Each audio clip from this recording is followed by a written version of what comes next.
이제 오늘 주시는 하나님 말씀 보겠습니다. 하나님의 말씀은 창세기 39장 19절부터 23절까지 말씀입니다. 창세기 39장 19절부터 23절까지 말씀입니다. 구약성경 61쪽이죠. 창세기 39장 19절부터 23절. 우리 함께 한 목소리로 힘차게 봉독하겠습니다. 시작. 그의 주인이 자기 아내가 자기에게 이르기를 당신의 종이 내게 이같이 행하였다 하는 말을 듣고 심히 노한지라. 이에 요셉의 주인이 그를 잡아 옥에 가두니 그 옥은 왕의 제수를 가두는 곳이었더라. 요셉이 옥에 갇혔으나 여호와께서 요셉과 함께 하시고 그에게 인자를 더하사 간수장에게 은혜를 받게 하심에 간수장이 옥중 죄수를 다 요셉의 손에 맡김으로 그 재반 사물을 요셉이 처리하고 간수장은 그의 손에 맡긴 것을 무엇이든지 살펴보지 아니하였으니 이는 여호와께서 요셉과 함께 하심이라. 여호와께서 그를 범사에 형통하게 하셨더라. 아멘. 우리 한 번 더 기도하겠습니다. 하나님, 오늘도 요셉을 통하여서 주신 말씀을 통하여서 우리의 영안을 열고자 합니다. 주님, 우리의 믿음의 선조들이 어떤 고난 가운데서 어떤 믿음을 보였는지를 우리가 배우게 하시고 우리도 그런 믿음의 길을 따라가도록 도와주시옵소서. 주여, 듣는 자와 듣는 자 모두에게 성령의 은혜가 함께 하시고 깨달음을 주시고 결단케 하시고 그 믿음의 길을 가도록 주님께서 인도하여 주시옵소서. 예수님 이름으로 기도드립니다. 아멘. 지금 우리는 계속해서 요셉이라는 인물에 대해서 우리가 살펴보고 있죠. 오늘은 여호와께서 요셉과라는 제목으로 말씀을 전하겠습니다. 우리가 자주 쓰진 않는데 우리가 잘 알고 있는 그런 말 가운데 우리 막장이다 하는 그런 말이 있죠. 그래서 우리가 뭐 막장 드라마라든가 혹은 막장 인생 그런 말을 많이 하죠. 막장이라는 것은 원래 어디에 쓰는 말인가 하면은 탄광, 광산에서 그 갱도, 다시 말하면 그 광물질을 캐내는 그 쭉 통로, 그 갱도의 가장 끝, 즉 물질을 채취하는 바로 그것이죠. 요즘은 거의 대부분이 다 탄광이 사라졌지만 사실 80년대까지 우리나라도 탄광이 상당히 많았죠. 석탄을 많이 켰고 또 집집마다 연탄을 쓰기 때문에 석탄을 많이 채취했습니다. 수십 미터에서 깊게는 수백 미터까지 땅속을 파고 들어가서 그 어둠과 그리고 희박한 공기와 그리고 석탄 가루 그것들과 싸워가면서 광부들이 석탄을 캤죠. 광산에 따라서 다르지만 대개 이 막장은 크고 넓게 뚫지를 못합니다. 무너질 위험 때문에요. 그래서 어떤 막장은 한 사람이 겨우 기어서 들어갈 만한 그런 공간만 파고 계속적으로 들어가는 경우도 많이 있다고 합니다. 그래서 탄을 캐는 도중에 갱도가 무너지거나 혹은 그 부족한 산소 때문에 굉장히 곤란을 겪고 또 뭐 갱도가 무너져서 죽기도 하고 또 산소가 부족해서 의식을 잃기도 하는 그런 일도 있었다고 해요. 실제로 돌아보면 과거에는 80년대에는 사실 광산이 무너져서 뭐 이렇게 광부가 몇 명 갇혔다 그런 소식도 들리고 또 사망했다는 소식도 많이 들렸습니다. 사실 참 직장 일터치고는 가장 어렵고 힘든 최악의 직장이겠죠. 그래서 그런 일터에 내몰린 사람들, 그런 벼랑 끝에 내몰린 인생들, 그 막장까지 들어가야 할 만한 그런 절박한 사람들, 물러설 곳이 없는 그런 사람들도 우리가 막장 인생이다 그렇게 불렀던 것입니다. 지금 갑자기 막장 인생에 대해서 말씀을 드리는 이유가 무엇일까요? 우리가 보고 있는 이 요셉이 막장 인생의 그 끝까지 막장 중에 막장의 인생을 살고 있기 때문이지요. 요셉이 그런 험악한 곳으로 들어가고 있는 것입니다. 요셉은 노예로 팔린 것이 정말 막장인 줄 알았는데 노예로 끝난 것이 아니라 억울한 누명을 쓰고 더 힘들고 어려운 죄수가 되어서 감옥에 들어갔죠. 그야말로 더 이상 내려갈 데가 없는 그런 막장 인생인 것입니다. 노예인데 죄수가 되었다. 그리고 감옥에 갔다. 여러분, 그런데 우리가 성경을 좀 잘 읽어보면 성경의 표현은 좀 다르죠. 잘 우리가 이해가 되지 않습니다. 오늘 본문에도 보니까 이렇게 말하고 있죠. 요셉이 옥에 갇혔으나 여호와께서 요셉과 함께 하시고 그에게 인자를 더하셨다. 여러분, 사실 우리가 종종 이런 말을 하지만 사실 이것은 말이 안 되는 거죠. 감옥에 갇혔는데 어떻게 하나님이 함께 하시고 인자를 베푸셨다는 것인가? 여러분, 이것은 우리가 흔히 모순이라고 말하죠. 앞뒤에 말이 맞지 않는 것입니다. 하나님이 함께 하시고 하나님의 인자가 더해졌으면 좀 일이 잘 되고 잘 풀려야 되는데 그렇지가 않다는 것이죠. 그런데 여러분, 이 표현이 오늘 본문뿐만 아니라 이 39장, 창세기 39장의 전반부에도 그런 말씀이 있죠. 1절부터 6절에 보면 그런 표현이 많이 있습니다. 여호와께서 요셉과 함께 하심으로. 아니, 지금 요셉은 노예로 팔려왔는데 그때부터 이제 어떤 표현이 많이 있는가? 여호와께서 요셉과 함께 하심으로 그가 형통한 사람이 되었다. 그에게 복을 주셨다. 하나님의 인자함이 더했다. 그렇게 말을 하고 있는 것입니다. 여러분, 우리는 이 부분을 이해하고 가야 우리 신앙생활의 많은 부분이 풀어집니다. 사실 많은 사람들이 신앙생활을 하지만 인생을 두고 우리 신앙과 인생을 이렇게 돌아보면 사실 이해가 되지 않는 부분이 많이 있어요. 설명이 안 되거든요. 아니, 하나님이 계신다면, 하나님이 나의 주인이시라면 내가 하나님을 믿는데 어떻게 이런 일들이 일어날까 싶은 그런 일들이 너무도 많이 일어나거든요. 설명이 되지 않습니다.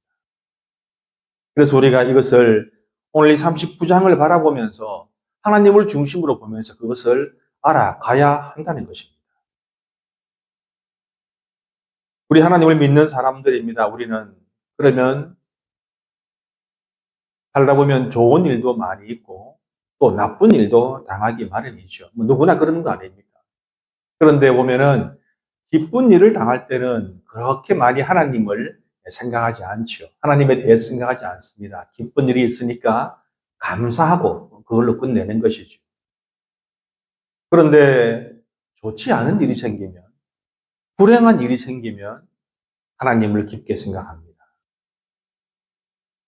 하나님을 믿지 않는 사람들이라면 그냥 아유 내가 재수가 없었네, 운이 나쁘네, 내 상황이 좋지 않네 라고 끝내버릴 일이지만 우리는 하나님을 믿기 때문에 나쁜 일을 당하면 이게 뭔가?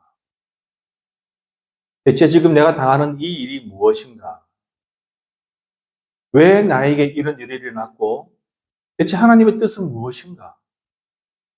혹시 내가 무엇을 잘못해서 이 일이 벌어졌는가? 아니면 하나님의 징계인가? 아니면 다른 그 어떤 일로 가기 위한 중간 단계인가? 모르죠. 그것을 알기가 참 어렵습니다. 그래서 마음이 많이 힘들고 괴롭죠. 여러분, 우리가 그렇게 하나님을 생각하는 이유가 있습니다. 왜냐하면 우리는 하나님께서 우리 삶에 깊이 개입하시고 하나님의 뜻을 가지고 우리 삶에 함께 하신다는 것을 우리가 믿기 때문에 그런 것이죠. 하나님의 개입하심, 우리는 그것을 가지고 하나님의 섭리라고 그렇게 말하기도 하고 하나님의 뜻 혹은 하나님의 일하심이라고도 바꿔 말하기도 합니다. 물론 그렇습니다. 세상은 하나님의 섭리 안에서 움직인다. 우리는 그렇게 믿고 있죠. 그런데 성도 여러분 한번 생각해 보십시오. 우리가 하나님의 섭리에 대해서 그렇게 쉽게 말을 꺼내지 않는 이유는 무엇입니까? 왜냐하면 그냥 하나님의 섭리다라고 말하기에는 우리가 너무 이해하기 힘든 부분들이 많기 때문이죠. 예를 들면 누군가 어떤 불행을 당했을 때에 그것이 하나님의 뜻이다라고 말하려면 추가 설명이 필요하죠. 우리는 설명할 길이 없습니다. 이 일이 왜 일어났는지, 하나님의 뜻은 무엇인지, 앞으로 어떻게 될 것인지, 이 일의 마지막은 어떻게 될 것인지 알 수 없기 때문에 사실 우리는 하나님의 뜻이다라는 말을 그렇게 쉽게 꺼내지 못합니다. 그러면 우리에게 일어난 어떤 일이 하나님의 뜻이었는가? 그것을 알기 위해서는 먼 훗날, 시간이 지난 뒤에야 우리가 알 수 있는 것이죠. 그것은 요셉도 마찬가지입니다. 지금 우리가 보고 있는 39장은 요셉이 노예로 팔리고 감옥에 갇히는 그런 요셉을 보고 있지만, 이후에 요셉이 이제 애굽의 총리가 되고 그 형들이 극심한 가뭄을 겪으면서 식량을 구하러 애굽에 오고 결국 요셉과 만나지 않습니까? 그때는 지금 이 시대로부터 약 거의 22년이 지난 뒤입니다. 요셉이 애굽으로 팔린 지 22년 지난 그 세월이죠. 여러분, 요셉이 자신의 정체를 형들에게 그리 드러내는 그 상봉 장면을 보면 요셉이 얼마나 많이 우는지 모릅니다. 자신이 어릴 적 당했던 일이 너무나 억울하고 한이 맺혀서 큰 소리로 울었대요. 얼마나 대성통곡을 했으면 그 울음소리가 애굽 왕에게까지 들렸다. 그렇게 말합니다. 요셉은 그만큼 힘들고 괴로웠으며 세월이 흘렀다고 또 애굽의 총리가 되었다고 그 일이 모두 없던 일이 된 것은 아니었죠. 그러자 그 요셉 앞에 있는 형들이 벌벌 떨었습니다. 두려워했죠. 자신들이 요셉을 노예로 팔았으니까, 한 짓이 있으니까 두려워했습니다. 떨었습니다. 그때 요셉이 그 형들에게 이렇게 말하지요. 당신들이 나를 이곳에 팔았다고 두려워하지 마십시오. 하나님이 우리 온 식구들의 생명을 구하시려고 나를 당신들보다 먼저 보내셨습니다. 여러분, 이 말은 무엇을 의미합니까? 요셉은 세월이 지나고 보니 자신에게 일어났던 모든 일들이 하나님의 섭리였다는 것을 이해했다는 것이죠. 여러분, 그래서 성경은 쉼없이 여러 번 많이 말씀하고 있죠. 여호와께서 요셉과 함께 하셨다. 여호와께서 요셉을 형통하게 하셨다. 여호와께서 요셉에게 인자함을 베푸셨다. 우리 성도 여러분, 우리는 이제 퍼즐을 맞춰야 합니다. 요셉이 노예로 팔린 뒤에 불과 얼마 되지 않는 세월을 지난 후에 요셉이 보디발의 집에서 가정 총무가 되었다는 것. 사실 이것은 믿기 어려운 일입니다. 20대의 어린 나이에 가정 총무라, 흔히 말하는 집사 개념이죠. 대개 우리가 영화나 드라마를 보면은 집사라고 하면 대개 나이가 많은 사람입니다. 경험도 많고 세상을 오래 산 사람이죠. 그런데 20대에 가정 총무가 되었다. 과연 그것이 요셉 혼자만의 힘으로 된 것인가? 그런 말입니다. 하나님께서 함께 하신 것이죠. 하나님께서 도우신 것입니다. 그리고 그 후에 벌어지는 말도 안 되는 억울하고 분한 일들, 모든 일들, 이후에 총리가 되는 그 일까지 모든 것을 하나님께서 함께 하셨기에 일어날 수 있었던 그런 일인 것이죠. 이렇게 요셉의 인생에서 하나님을 뺄 수가 없는 것입니다. 하나님은 요셉을 중심으로 큰 그림을 그리고 계시는 것이죠. 그런데 요셉을 중심으로 보십시오. 요셉은 그것을 알지도 못합니다. 그것을 모르고 크고 작은 고난을 겪을 것입니다. 지금도 겪고 있고요. 그러면 하나님은 무엇을 원하실까요? 그런 고난을 겪으면서 그 가운데 요셉이 더 큰 인물로 성장하기를 바라시는 것입니다. 요셉이 감옥에서 괴로워할 때에 하나님은 애굽의 총리 요셉을 머릿속으로 그리고 계셨겠지요. 성도 여러분, 그렇습니다. 하나님께서 우리를 향한 뜻, 하나님의 뜻은, 우리를 향한 하나님의 뜻은 무엇인가? 우리가 지금의 어려운 현실을 견디고 참고 이기면서 성장하는 것입니다. 하나님은 우리가 힘들어하고 어려워한다고 해서 그 어려움을 모조리 다 치워주시는 분이 아니십니다. 수학 문제를 자녀가 어려워한다고 부모가 대신 풀어주지는 않죠. 성경에도 그런 예가 많이 있습니다. 우리는 성경을 잘 이해해야 합니다. 청년 야곱이 집에서 도망쳐서 멀리 있는 외삼촌의 집 하란 땅으로 혼자 슬피 울며 두려운 먼 길을 떠날 때에 하나님은 무엇을 하셨습니까? 하나님은 야곱에게 하늘로 이어진 사닥다리를 보여주시고 하나님의 군대 마하나임을 보여주셨습니다. 그것을 보고 어려운 순간을 견디고 참고 희망을 가지라는 것입니다. 선지자 엘리야가 이세벨의 위협이 두려워서 협박이 두려워서 광야로 도망갔죠. 며칠을 걷다가 지쳐 쓰러집니다. 로뎀나무 아래에서 그는 말하죠. 하나님 이제 저를 죽여주십시오. 때가 된 것 같습니다. 더 이상 살기 어렵다는 것입니다. 그때 하나님 어떻게 하셨습니까? 이세벨을 당장 없애버리셨나요? 아닙니다. 하나님은 엘리야를 어루만지시고 아마 어릴 때 부모님이 우리가 아프다면 이렇게 손으로 머리를 짚어지고 쓰다듬었던 것처럼 그렇게 하나님은 엘리야를 쓰다듬어 주시면서 떡과 물을 주시면서 일어나 먹어라. 일어나 먹고 힘을 내라. 그리고 걸어가라. 또 엘리야가 쓰러지면 또다시 그를 어루만지시면서 떡과 물을 주시고 다시 일어나 걸어라. 여러분 그렇게 해서 하나님은 무려 40일을 그렇게 함께 하시면서 그를 일으켜 세우시면서 호렙산으로 신의 산으로 그를 인도하신 것입니다.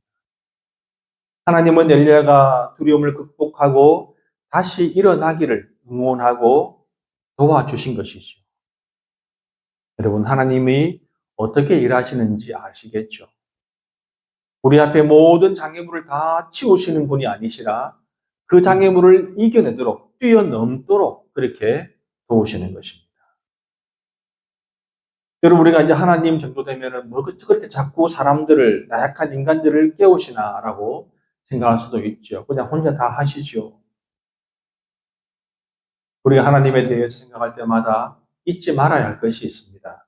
하나님의 섭리는 결코 단독으로 움직이지 않습니다. 단독으로 이루어지지 않아요. 하나님은 우리와 함께 하시면서 우리를 통해서 일하시죠. 여러분 하나님이 우리와 함께 하신다니까 늘 우리를 도와주시고 우리의 문제를 해결해 주시고 그런 분이신가 라고 생각할 수 있지만 그렇지는 않습니다. 우리를 도우시는 것은 분명하지만 우리가 더욱더 성장하도록 도우시는 것입니다.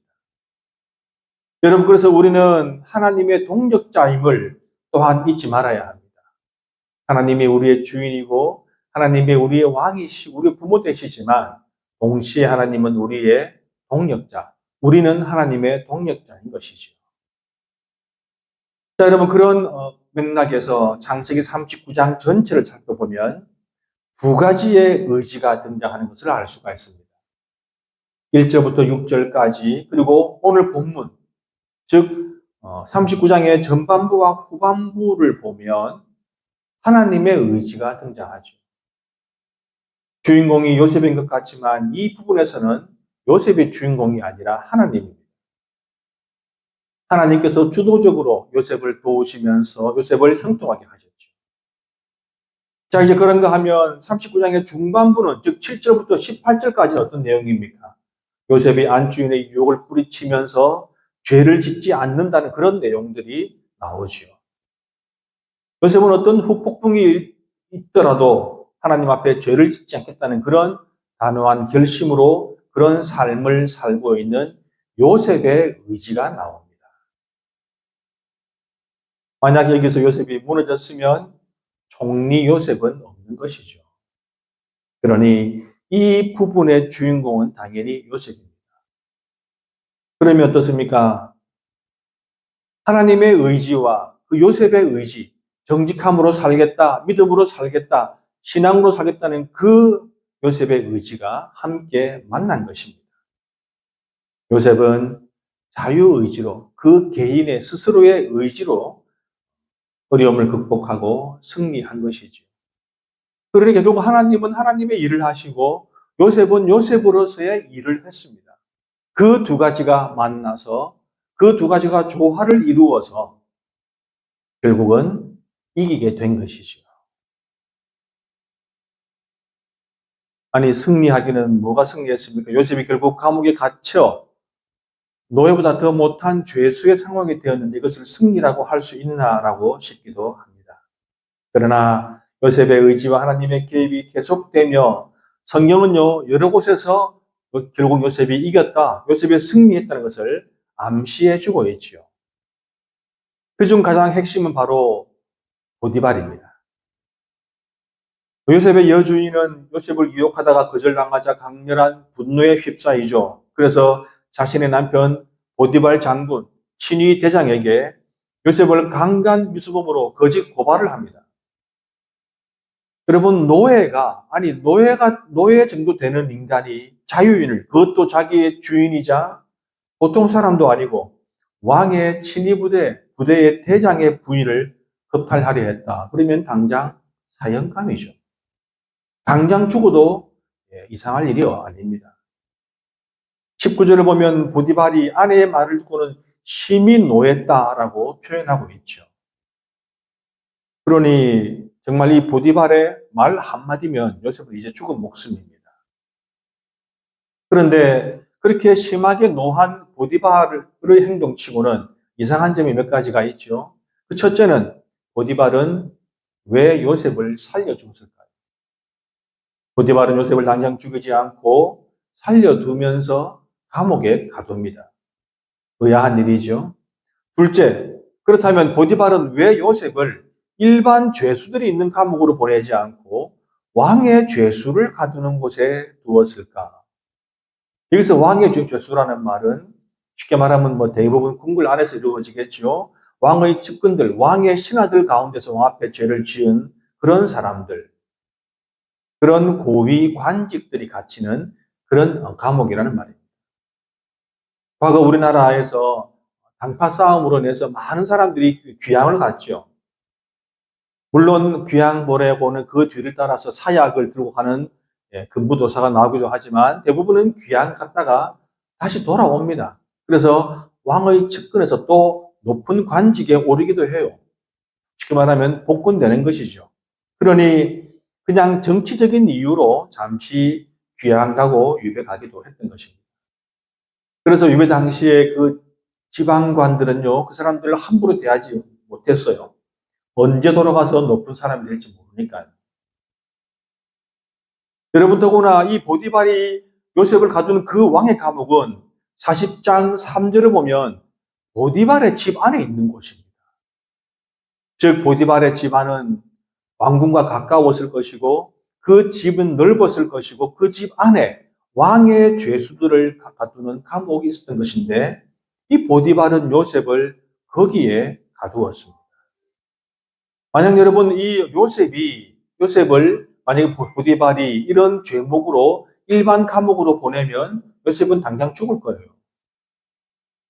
그럴 수밖에 없을 것입니다. 그러니 어쩌면 이 보디발은 요셉을 감옥에 가둔 것이 아니라 보호했다고 보는 것이 더 맞겠지요. 그 다음에 세 번째는 이 보디발이 요셉을 죄인으로 보지 않았다는 그 이유 중에서 세 번째를 보면은 40장 2절부터 4절을 보면요. 왕의 술 맡은 관원장과 떡 굽는 관원장, 즉 왕의 음식을 책임지는 두 사람이 같이 감옥에 갇혀요. 그런데 보디발이 그 두 사람의 시중을 요셉에게 들게 합니다. 여러분, 과연 요셉이 그런 파렴치한 죄를 범했다면 보디발이 그렇게 했을까요? 그렇지 않을 것입니다. 이 보디발이 심히 노한 척한 것은, 그리고 요셉을 감옥에 가둔 것은 그 아내의 체면을 살려주고 자신의 가정을 지키고 싶어서 그랬던 것입니다. 아마 보디발은 모든 내막을 다 알고 있었을 것이에요. 그리고 결정적인 것은 이로부터 약 2년 지난 뒤에, 약 2년이 넘은 뒤에 요셉이 애굽 왕 앞에 섭니다. 그러면 애굽 왕이 과연 이 요셉에 대해서 알아볼 때 보디발에게 물어봤을까요? 물어보지 않았을까요? 가까이 있는데요. 당연히 물어보았겠죠. 여러분 정말로 요셉이 파렴치한 죄를 지었고 보디발이 그것을 알렸다면 과연 애굽의 왕이 그를 총리로 세웠을까요? 그렇지 않죠. 여러분 이 말은 보디발은 그만큼 요셉을 인정하고 믿었던 것이고 달리 말하면 요셉은 그만큼 보디발에게 신뢰를 심어 주었던 것입니다. 그만큼 요셉은 믿을 수 있는 사람이었다는 것이죠. 성도 여러분, 오늘 이 본문 가운데서도 우리가 특히 주목해 봐야 할 것은 두 가지입니다. 먼저는 요셉은 죄수의 몸이 되어 감옥에 들어갔지만 죄수가 아니라 하나님의 백성으로 살았습니다. 오늘 본문을 보면 그런 증거들이 많이 나오지요. 감옥에서도 그는 인정받았습니다. 즉 그는 막장 인생처럼 보였지만 그렇게 살지 않았다는 것입니다. 요셉은 보디발의 집에서 그랬듯이 감옥에서도 여전히 하나님을 믿는 믿음의 사람으로 살았지 막장 인생에 빠진 죄수로 살지 않았다는 것입니다. 정직하고 성실하게 살았겠죠. 여러분 이것이 얼마나 중요합니까? 어디에 있는가? 무슨 일을 하는가? 어떤 형편에 있는가? 그것이 중요한 것이 아니라 누구로 살고 있는가? 이것이 중요한 것입니다. 감옥에 있어도 죄수가 아닌 것처럼 사는 사람이 있고 밖에 있어도 죄수처럼 사는 사람도 있죠. 그래서 저는 늘 그렇게 기도합니다. 저와 우리 모든 성도들이 어디에 있든지 무슨 일을 하든지 하나님의 백성으로 살기를, 거룩한 백성으로 살기를 기도합니다. 그 다음 두 번째로 우리가 주목해야 될 것은 늘 언제나 하나님의 손길이 함께 하시는 것을 잊지 마시기 바랍니다. 오늘 본문의 20절과 21절을 자세히 보십시오. 요셉이 옥에 갇혔으나 여호와께서 요셉과 함께 하시고 그에게 인자를 더하사 이렇게 말씀하고 있죠. 분명히 말하고 있습니다. 요셉이 옥에 갇혔으나 옥에 갇혔으면 그걸로 끝이지. 인생 끝난 거지. 왜 갇혔으나? 라고 했을까요? 감옥에 갇히는 그런 비참하고 불행한 일을 마치 아무것도 아닌 것처럼 갇혔으나 그러나 여호와께서 함께 하시고 인자를 베푸셨다. 그렇게 말씀하고 있는 것입니다. 감옥에 갇힌 것이 문제가 아니라 그 뒤에 따라오는 내용이 더 크고 더 중요하기 때문에 그렇게 말한 것이죠. 여러분 감옥에 갇힌 것이 대단히 큰 일처럼 보이지만 하나님이 함께 하시고 인자를 베푸시는 일에 비하면 아무것도 아니라는 것입니다. 우리 성도 여러분, 여러분들에게는 어떤 일이 가장 큰 일입니까? 어떤 일이 우리의 마음을 가장 괴롭게 하고 내 인생을 힘들게 할까요? 그런 일이 있을 수 있습니다. 그러나 그것이 어떤 일이든 우리들에게는 그것이 중요한 것이 아니라 하나님이 함께 하시는가? 하나님께서 나에게 인자를 베풀어 주시는가? 그것이 가장 중요한 것입니다. 지금 혹시 어려운 가운데 있더라도 혹시 앞으로 어떤 어려운 일을 당하더라도 우리는 잊지 말아야 합니다. 하나님의 손길이, 하나님의 섭리가 나와 함께 하신다는 것을 기억해야 합니다. 우리는 하나님의 뜻을 미리 다 알고 또 이해할 수는 없지만 하나님께서 선하게 인도해 주실 것을 믿어야 합니다. 그것이 바로 믿음입니다. 그러므로 지금 당장 우리가 할 수 있는 일, 우리가 해야 할 일이 무엇일까요? 하나님을 믿는 바른 신앙 안에서 오늘도 최선을 다하고 바르고 정직하게 살아야 합니다. 아멘. 여호와 하나님께서 우리와 함께 하심을 믿으며 그 길로 걸어가는 우리들이 되기를 주님의 이름으로 축원합니다.